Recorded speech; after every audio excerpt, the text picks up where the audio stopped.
Okay, in this tutorial, we're just going to use Photoshop in various ways to create your own fantasy scene. We're going to be doing a lot of some copying and pasting and some cutting out and erasing and blending and just using a variety of tools, utilizing the layers palette just to learn some little bit of tricks. Nothing too difficult. We're going to set up our document at the 16 by 9 dimensions. And the first thing we're going to do is go into Google. And we're searching images here. And what I've searched for are royalty-free images. Okay, you can see right here I've looked for royalty-free images. And then you click here, the tools, and for usage rights, we're going to make sure we don't use anything that, so we're going to say labeled for reuse with modification. And we're not selling this or anything. This is just for a classroom assignment, but we want to kind of adhere to rules and regulations. We don't want to, infringe on any copyrights. So we're going to look up some images, and I was doing a search earlier, and I just decided, you know what?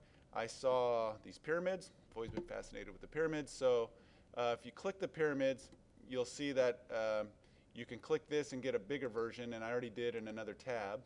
And so let's right click here and say copy image. Let's go into Photoshop and then edit paste. Okay, and you'll see in the layers you have a new layer here. And that's important for our assignment. I'm just requiring that we have a minimum of 15 layers because I've in the past seen students just put 3 layers and say I'm done, ta-da. So I know 15 seems pretty arbitrary, but it seems to work. Anyway, so let's, first thing, a lot of people want to know how to stretch images out. So we can go edit transform, which you could just push Control T on your keyboard. And depending on what version of Photoshop, if you just drag in the version I'm in and not hold shift, it'll get stretched out. So I'm going to hold shift down and it will enlarge. I feel like I do have a newer version of Photoshop where it's the opposite. If you don't hold shift, it scales correctly, and if you do hold shift, then it doesn't scale correctly. So make sure you check that. You could probably change it in the Photoshop preferences. Okay, so after you've done that, you either hit enter on your keyboard or double click. And I'm going to go ahead and start removing this sky. So we could do that a bunch of different ways. Of course, here we have an eraser tool, and you can right click to create a bigger eraser if you want. Okay, that's one way. Another way would be to use a magic wand. Let's see this. Whoop, double click that. Say okay. Magic wand, which this one, yes, is the magic wand, and you could click the blue, and you'll see that it's only selecting certain parts. So you might want to change the tolerance up to, say, 32 is usually the default, and it's still not getting all the sky. You could do this lasso tool that is set up like this. You could create polygon shapes. Another lasso tool, I'm going to try this magnetic lasso tool. And so what it kind of does is it will hover along a similar colors. So if I just kind of slowly drag along the sand, it seems to know that that's the color I want to be next to, and it's gonna kind of select for me right along the edge.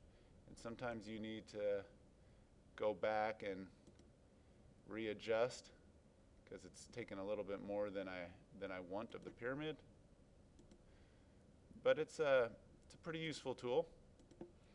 And I'm gonna go ahead and keep going around, and then once I get past these pyramids, I'm going to go a little bit faster, and I'll be a little bit more liberal on my placement of this, because I'm just going to go off the edge of the screen. You'll see in a second. I didn't want to do that. Okay, just cut maybe the tip of my pyramid off on accident. So if I wasn't doing a video recording, I might have stopped and redid that part. But I'm going to keep going on, and so now I could just, I'm not doing so good on the edges, but I could clean that up in a sec. And when I'm ready to get to the original point, I'm going to double click. So I've selected everything now, and simply push backspace or delete on my keyboard, and I've selected a major part of the image. So now I'm going to just use this rectangle selection tool and clean up this edge here and this edge here. Okay, and you could be real particular and get in there with the eraser tool, make it the size you want, and kind of just clean things up along the edges. And and like I said, if I was doing this not on a video, I would be much more meticulous. I would zoom in, and you can really get into the fine details. But I want to teach you some more stuff, so I'm going to kind of move on. Okay, so let's zoom back out. I'm holding Alt when I use this magnifying glass to zoom out, and I have a new layer. So let's just give a new sky background here. Okay, so I'm going to go back into my royalty-free images, and I think what I did is I found a sky in here. I selected it and got the larger format, so I'm going to right-click, say Copy Image, go back into Photoshop, go Edit Paste. Okay, and you'll notice, the first thing you'll notice is that it covered up my pyramids. So what we can do now is just simply drag in your layers palette. And by the way, if you're missing your layers palette, it's up here. It's a window. You can find the tools and everything in this window menu drop down. So you could say window history is really good. You can go backwards in steps, backwards in time. Be careful, because if you do something new, it'll make it's like you'll split time and you'll lose all your steps in time. So and then you can go window layers, and my layers palette is now gone, and so I want to get it back, so I go window layers again. There it is. And so I can drag this layer down below, and now let's stretch it out. Control T, and you can make your own choice. Do you want to hold Shift and keep it to scale, or do you want to stretch it out? With clouds, I think you could probably get away with stretching it out. And so now double click, and already you've done something pretty interesting. You've changed the sky to the pyramids, and it almost looks like it fits.